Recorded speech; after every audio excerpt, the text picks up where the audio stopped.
आज सरदार पटेल की जयंती है और आज खरी बात में हम सरदार पटेल पर बनाई गई इस खास सीरीज के दूसरे भाग में हम अवलोकन करेंगे कि आरएसएस पर सरदार पटेल के क्या विचार थे। दरअसल इस देश के लिबरल, बामी और जिहादी ये चीख चीख कर कहते हैं कि सरदार पटेल ने आरएसएस पर बैन लगाया था, इसलिए वो आरएसएस के विरोधी थे। ये बात सच है कि सरदार पटेल ने नेहरू के कहने पर आरएसएस पर बैन लगाया था, लेकिन क्या वो सही में संघ के विरोधी थे?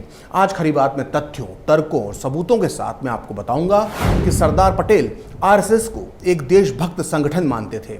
आज ये राज खुलेगा कि नेहरू ने कैसे रची थी आरएसएस के खिलाफ साजिश और सरदार पटेल ने कैसे नेहरू को चुप कराया, और आज खुलेगा ये राज कि सरदार पटेल कैसे आरएसएस को कांग्रेस में शामिल करना चाहते थे। तो बिना देर किए सीधे आते हैं मुद्दे पर। सबसे पहले हम बात करेंगे कि क्यों और किन परिस्थितियों में सरदार पटेल ने आरएसएस पर प्रतिबंध लगाया था। ये तो सबको मालूम है कि 30 जनवरी 1948 को गांधी की हत्या हो गई थी और इसी के साथ देश भर में अफवाहों का बाजार गर्म हो गया था कि इसके पीछे संघ का हाथ है। 2 फरवरी 1948 की रात संघ प्रमुख गुरु गोलवलकर को गांधी हत्याकांड के आरोप में गिरफ्तार कर लिया गया और उन पर हत्या करने की धारा यानी धारा 302 लगाई गई, लेकिन 48 घंटे के अंदर ही ये धारा हटा ली गई। उधर 4 फरवरी को नेहरू सरकार ने आरएसएस पर प्रतिबंध लगा दिया, लेकिन तमाम जांच के बाद भी ये साबित नहीं हो पा रहा था कि गांधी की हत्या के पीछे संघ का हाथ है। लेकिन नेहरू इस बात पर तुले हुए थे कि कैसे भी करके गांधी हत्याकांड का ठीकरा संघ के माथे पर फोड़ दिया जाए। लिहाजा 26 फरवरी 1948 को उन्होंने सरदार पटेल को एक पत्र लिखा, जिसे प्रकाशित किया है selected works of Jawaharlal Nehru में। इस पत्र में नेहरू लिखते हैं कि गांधी जी की हत्या की जांच में लापरवाही बरती जा रही है। दिल्ली की पुलिस और अधिकारियों की सहानुभूति आरएसएस के लिए है, इसलिए संघ के बड़े लोग पकड़े नहीं जा रहे हैं। संघ के कई नेता खुलेआम घूम रहे हैं। मुझे देश भर से ये जानकारी मिल रही है कि संघ के षड्यंत्र के कारण ही गांधी जी की हत्या हुई, लेकिन इस पर ठीक से जांच नहीं हो रही है, जबकि ये बात पक्की है कि षड्यंत्र संघ ने ही रचा था। तो देखा आपने, न दलील न वकील, जस्टिस नेहरू ने बिना किसी सबूत के अपना फैसला सुना दिया कि गांधी की हत्या का पूरा षड्यंत्र संघ ने ही रचा है। लेकिन सरदार पटेल ऐसा नहीं सोचते थे। उन्हें पुलिस की जांच पर पूरा भरोसा था। वो जानते थे कि नेहरू अपनी जलन की वजह से संघ को इसमें घसीटना चाहते हैं। लिहाजा अगले ही दिन यानी 27 फरवरी 1948 को सरदार पटेल ने नेहरू को एक कड़ा पत्र लिखा। ये पूरा पत्र प्रकाशित हुआ है the collected works of Sardar Patel में।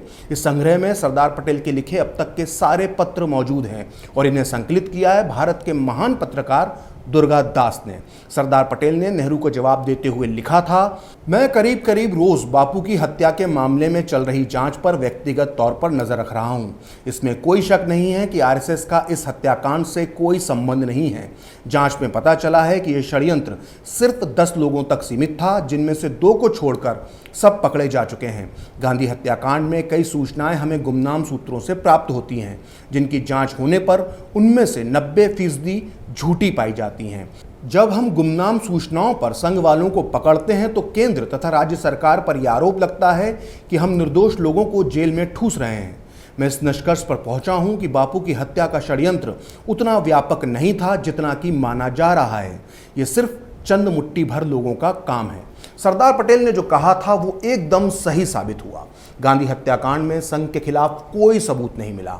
आखिरकार 6 अगस्त 1948 को संघ प्रमुख गुरु गोलवलकर को रिहा कर दिया गया, लेकिन सरकार ने संघ पर फिर भी प्रतिबंध नहीं हटाया। लिहाजा गुरु गोलवलकर ने नेहरू और सरदार पटेल को पत्र लिखे, जिनके जवाब में सरदार पटेल ने 11 सितंबर 1948 को गुरु गोलवलकर के नाम एक ऐतिहासिक पत्र लिखा, जिसमें सरदार पटेल ने संघ को कई कड़वी नसीहतें दी।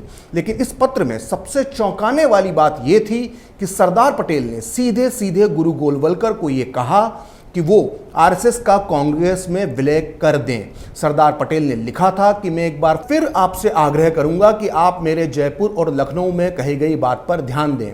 आप भी अवश्य समझते होंगे कि देश एक मुश्किल दौर से गुजर रहा है। इस कठिन समय में पुराने झगड़ों या दलगत राजनीति के लिए कोई स्थान नहीं है। मुझे इस बात का पूरा भरोसा है कि संघ के लोग कांग्रेस के साथ मिलकर ही देश हित का काम कर पाएंगे, ना कि हमसे लड़कर। मुझे इस बात की प्रसन्नता है कि आपको रिहा कर दिया गया है। मुझे उम्मीद है कि आप सही फैसला लेंगे। मैं आपसे फिर से कह रहा हूं कि इस पत्र में सरदार पटेल ने संघ को कई नसीहतें भी दी थी, लेकिन सबसे आश्चर्य की बात थी कि संघ को यह प्रस्ताव देना कि वो कांग्रेस में अपना विलय कर ले।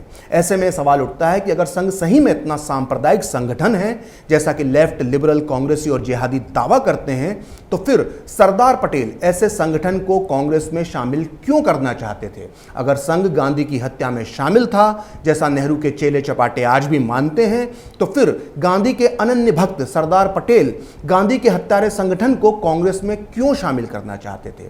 दरअसल कई मौकों पर सरदार पटेल ने संघ की देशभक्ति की तारीफ की थी, जैसा कि उन्होंने गुरु गोलवलकर को लिखे पत्र में अपने जयपुर और लखनऊ में दिए भाषणों का हवाला दिया था। तो 6 जनवरी 1948 को लखनऊ में दिए अपने भाषण में सरदार पटेल ने कहा था कि यदि कांग्रेस में काम करने वाले लोग ठीक तरह से काम करें तो आरएसएस वाले आजकल जिस तरह से काम कर रहे हैं उस तरह से नहीं करेंगे। कांग्रेस वालों का काम है कि उनके साथ मिलें, डंडे से यह काम नहीं होगा, डंडा तो चोर डाकू के लिए होता है। संघ तो देशभक्त है, उसे अपने देश से प्यार है। मैं मानता हूं कि आरएसएस वाले भी गुनाह करते हैं, लेकिन उनके गुनाह के पीछे उनका स्वार्थ नहीं है, उनके दिल में जो भाव है वही ठीक भाव है। यानी साफ है कि कुछ विरोधों के बाद भी सरदार पटेल संघ को एक देशभक्त संगठन मानते थे। लेकिन सबसे बड़ी बात तो यह है कि जुलाई 1949 में जब संघ पर से प्रतिबंध हटा तो उसके कुछ समय बाद ही कांग्रेस कार्य समिति ने एक प्रस्ताव पारित किया कि संघ के स्वयंसेवक कांग्रेस में शामिल हो सकते हैं। जिस समय प्रस्ताव पारित किया गया तब नेहरू राष्ट्रमंडल सम्मेलन में भाग लेने के लिए लंदन गए हुए थे, लेकिन सरदार पटेल उस समय भारत में ही थे। इस प्रस्ताव से नेहरू और उनके समर्थक हैरान रह गए। देश लौटते ही नेहरू ने प्रस्ताव वापस लेने के लिए वर्किंग कमेटी को मजबूर कर दिया और प्रस्ताव वापस हो गया। दरअसल ऐसा लगता है कि सरदार पटेल संघ को कांग्रेस में शामिल करके कांग्रेस को हिंदुत्व की ओर ले जाना चाहते थे। ऐसा सोचने की कई पुख्ता वजह हैं, क्योंकि सरदार पटेल ने 1950 में ही हिंदूवादी सोच के पीडी टंडन को नेहरू की इच्छा के खिलाफ जाकर कांग्रेस अध्यक्ष बनवा दिया था। इतना ही नहीं, सरदार पटेल ने उसी साल कांग्रेस के एक और हिंदूवादी नेता डॉक्टर राजेंद्र प्रसाद को राष्ट्रपति बनवाने में बड़ी भूमिका निभाई थी, जबकि नेहरू ना तो राजेंद्र प्रसाद को पसंद करते थे और ना ही पीडी टंडन को। खैर, वापस मुद्दे पर आते हैं। दरअसल महात्मा गांधी की हत्या के पहले से ही नेहरू संघ से बेहद नफरत करते थे, यहां तक कि संघ के अच्छे काम भी उन्हें बर्दाश्त नहीं होते थे। 1947 में जब पाकिस्तान ने जम्मू कश्मीर पर हमला किया तो जम्मू के इलाके में संघ के कार्यकर्ता भारतीय सेना के सबसे बड़े मददगार साबित हो रहे थे। जम्मू में संघ का जबरदस्त संगठन था, लेकिन नेहरू को यह भी बर्दाश्त नहीं हुआ। असल में जब भारत और पाकिस्तान का युद्ध चल रहा था तो भारत सरकार की तरफ से नेशनल कॉन्फ्रेंस के होमगार्ड्स और दूसरे स्वयंसेवी संगठनों को हथियार दिए जा रहे थे, जिससे कि वो भारतीय सेना की मदद के लिए पाकिस्तानी फौज का मुकाबला कर सकें। इसी बीच नेशनल कॉन्फ्रेंस के नेता गुलाम मोहम्मद बख्शी ने नेहरू से ये शिकायत की कि सारे हथियार आरएसएस को सौंप दिए गए हैं। इस बात पर संघ से नफरत करने वाले नेहरू गुस्से में आ गए और उन्होंने सरदार पटेल को 30 दिसंबर 1947 को एक पत्र लिखा, जो प्रकाशित हुआ है इस किताब में, जिसका नाम है सरदार पटेल, कश्मीर एवं हैदराबाद, जो इस वक्त मेरे हाथ में है। इस पत्र में नेहरू ने सरदार पटेल को लिखा था कि मुझे टेलीफोन पर एक बेहद चिंतनीय सूचना गुलाम मोहम्मद बख्शी ने दी है। बख्शी ने बताया है कि जो हथियार हमने उसे भेजे थे वो आरएसएस के कार्यकर्ताओं को बांट दिए गए हैं। जम्मू खतरे में है और बख्शी के होमगार्ड्स बिना राइफलों के लड़ाई लड़ रहे हैं। कई जवानों ने इसमें अपनी जान गंवाई है। मुझे लगता है कि बख्शी के होमगार्ड्स की कीमत पर आरएसएस की मदद की जा रही है। सरदार पटेल को नेहरू का यह झूठा आरोप बर्दाश्त नहीं हुआ। वो जानते थे कि आरएसएस के कार्यकर्ता भारतीय सेना के साथ कंधे से कंधा मिलाकर पाकिस्तान के खिलाफ लड़ रहे हैं। लिहाजा उन्होंने उसी दिन यानी 30 दिसंबर 1947 को नेहरू को आरएसएस का समर्थन करते हुए तगड़ा जवाब दिया। उन्होंने लिखा कि गुलाम मोहम्मद बख्शी कल पूरे दिन मेरे साथ थे, उन्होंने हथियारों के बारे में मुझे कुछ नहीं बताया, ना ही बख्शी ने मुझे आरएसएस की गतिविधियों के विषय में बताया। आरएसएस ने जो भी किया हो, लेकिन उनके खिलाफ किसी भी तरह के सबूत नहीं हैं। तो सुना आपने सरदार पटेल ने किस तरह से संघ के मामले में नेहरू को दो टूक जवाब दे दिया था। दरअसल सरदार पटेल संघ के कार्यों को काफी हद तक पसंद करते थे और इसकी सबसे बड़ी वजह थी बंटवारे के दौरान विस्थापितों के लिए संघ द्वारा किया गया राहत कार्य। और इसका सबूत मिलता है इस किताब में, जिसका नाम है सरदार पटेल, मुसलमान और शरणार्थी, जो इस वक्त मेरे हाथ में है। इस किताब के पेज नंबर 163 पर भारत के तत्कालीन रक्षा मंत्री बलदेव सिंह का एक पत्र छपा है, जो उन्होंने तत्कालीन गृह मंत्री सरदार पटेल को लिखा था। 6 अक्टूबर 1947 को लिखे गए इस पत्र में रक्षा मंत्री बलदेव सिंह सरदार पटेल को यह सुझाव देते हैं कि आरएसएस के स्वयंसेवकों की मदद से एक गुप्त मिशन चलाकर हजारों की तादाद में किडनैप की गई हिंदू और सिख लड़कियों को बचाया जा सकता है। आरएसएस के योगदान और विचारधारा पर सवाल उठाने वाले लेफ्ट, सेकुलर और जिहादी गैंग को सरदार पटेल के नाम पर लिखा गया रक्षा मंत्री बलदेव सिंह का ये पत्र बेहद ध्यान से पढ़ना चाहिए, जिसमें वो लिखते हैं कि प्रिय सरदार साहब, पश्चिमी पंजाब में एक भी गांव ऐसा नहीं है जहां से लड़कियों का अपहरण नहीं किया गया हो। इन लड़कियों को बचाने के लिए बेहद ज़रूरी है कि एक गोपनीय मिशन आरंभ किया जाए। इस गोपनीय मिशन के लिए राष्ट्रीय स्वयंसेवक संघ प्रशिक्षित स्वयंसेवक देगा। इस बारे में संघ प्रमुख श्री गोलवलकर जी से परामर्श करना चाहिए।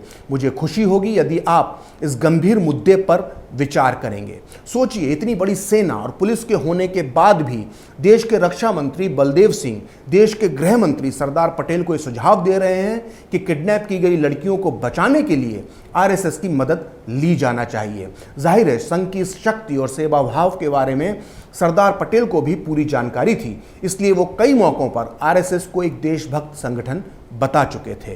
फिलहाल खरी बात प्रखर के साथ में इतना ही। आप चाहें तो मुझसे जुड़ने के लिए मेरे फेसबुक पेज प्रखर सीरीज 78 को लाइक कर सकते हैं, और अगर ट्विटर पर आप मुझसे जुड़ना चाहते हैं तो मेरा ट्विटर हैंडल है प्रखर सीरीज 78। अगर आपको ये वीडियो पसंद आया तो इसे लाइक करें, शेयर करें और कैपिटल टीवी को सब्सक्राइब करें। नमस्कार।